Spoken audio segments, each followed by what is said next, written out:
Tinggal di dua negara. Rasanya seperti apa ya? Ini dirasakan warga Pulau Sebatik, Kalimantan Utara.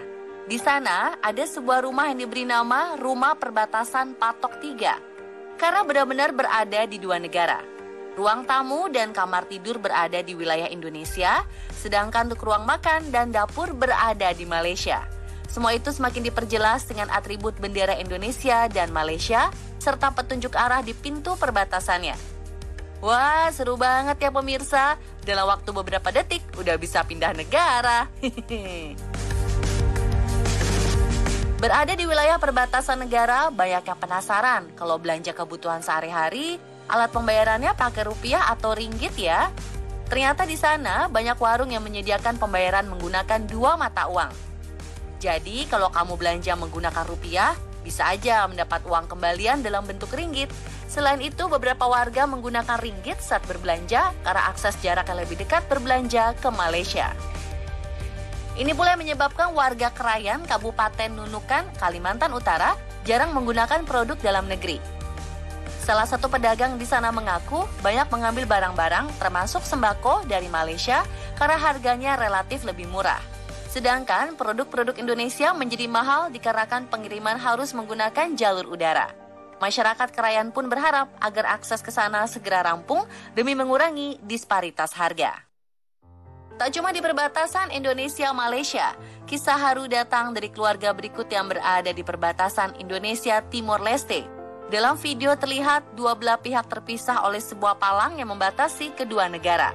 Air mata tak dapat terbendung lagi ketika saudara kandung hanya bisa bertatap mata tanpa bersalaman, apalagi berpelukan, karena masing-masing di wilayah dijaga oleh tentara. Menjelang pulang, mereka bahkan hanya bisa bertukar buah tangan dengan meletakkannya di jalan, kemudian bergantian mengambilnya. Kalau kata warganet, vibes-nya kayak Korut dan Korsel jadinya, jadi ikut sedih lihatnya ya pemirsa. Lalu seperti apa ya perbatasan antara Indonesia Timor Leste?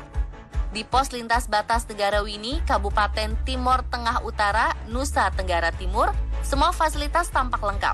Di sana orang yang ingin menyeberang akan diperiksa kelengkapan dokumen, seperti dokumen kesehatan dan paspor, serta berbagai barang bawaan. Jika membawa barang-barang yang besar, akan diperiksa secara manual dan menggunakan X-ray. Di sini bahkan terdapat money changer untuk penukaran uang rupiah ke dolar Amerika maupun sebaliknya.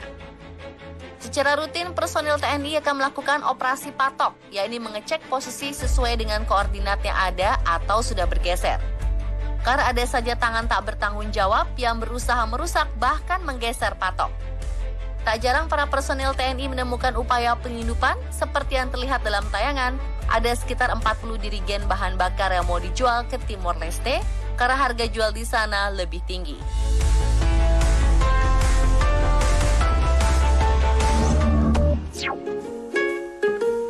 Unik, ini perbatasan negara yang ikonik. Bukan pintu masuk kebun binatang, namun dua patung dinosaurus berjenis Brontosaurus ini menjadi batas negara Cina Mongolia. Banyak yang mempertanyakan, mengapa harus dinosaurus? Ternyata patung tersebut juga menjadi gerbang masuk jalan menuju Ehrenhot yang dikenal sebagai tempat penemuan 20 fosil dinosaurus berusia 70 juta tahun. Sepanjang jalan berpasir, para wisatawan juga akan disuguhkan berbagai replika dinosaurus dengan ukuran yang mirip aslinya. Wah, kalau ada anak kecil yang suka dinosaurus, bawaannya mau keluar masuk negara orang terus nih.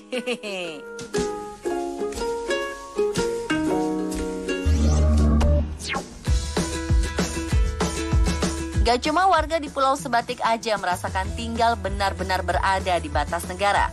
Warga Barle pun demikian. Di Belgia ada sebuah kota bernama Barle-Hertog, sedangkan persis di sebelahnya ada Barle-Nassau yang menjadi bagian negara Belanda. Udah gitu pemirsa, pemisah antar dua negara ini hanya dengan tanda plus-plus berwarna putih yang bisa dijumpai di sepanjang jalan, restoran, pertokoan, hingga rumah-rumah. Contohnya, seperti rumah ini, untuk memastikan ikut ke wilayah mana akan dilihat berdasarkan letak pintu depan rumah.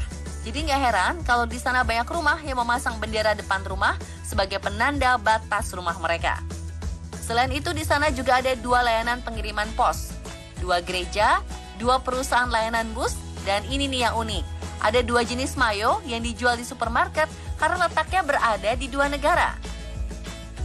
Pemerintahan di sana pun hidup berdampingan seperti sebuah ruangan dalam kantor balai kota yang memiliki perbatasan negara. Keren! Meski nggak ada penjagaan ketat dari anggota militer, tapi mereka tetap hidup rukun dan selalu mengutamakan musyawarah mufakat loh katanya.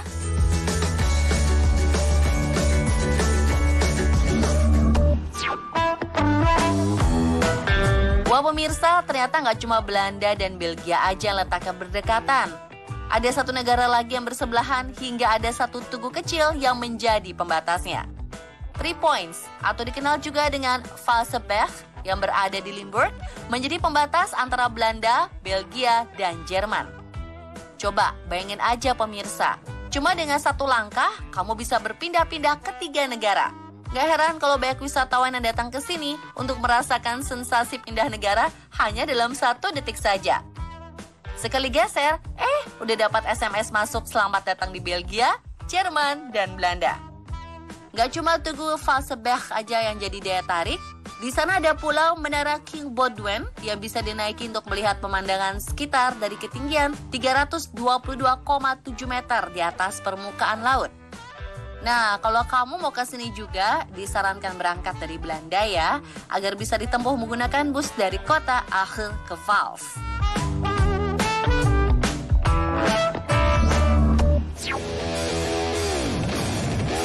Jika di perbatasan Belanda, Belgia, Jerman, pindah negara bisa ditempuh dengan selangkah kaki. Di Spanyol, kamu bisa nyebrang ke Portugal dengan naik Flying Fox atau Zipline.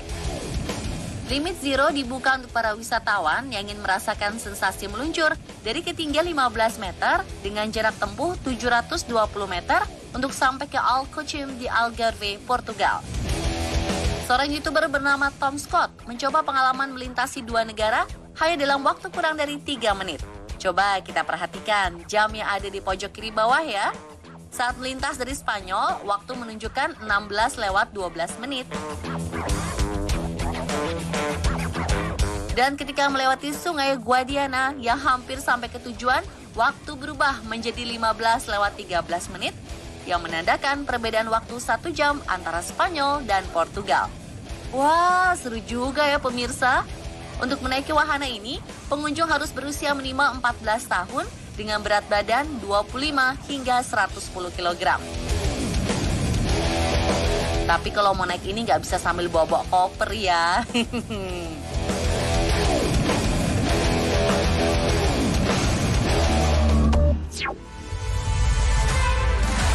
Semua makhluk hidup di dunia ini pastinya punya insting yang merupakan bawaan atau turun-temurun agar bisa hidup. Khusus untuk hewan predator, mereka juga punya insting bawaan yang pastinya digunakan untuk memburu mangsa. Seperti apa saja momen saat insting hewan ini menyerang kawan ataupun lawan saat di alam liar? Saksikan selengkapnya sesaat lagi, tetap di On The Spot.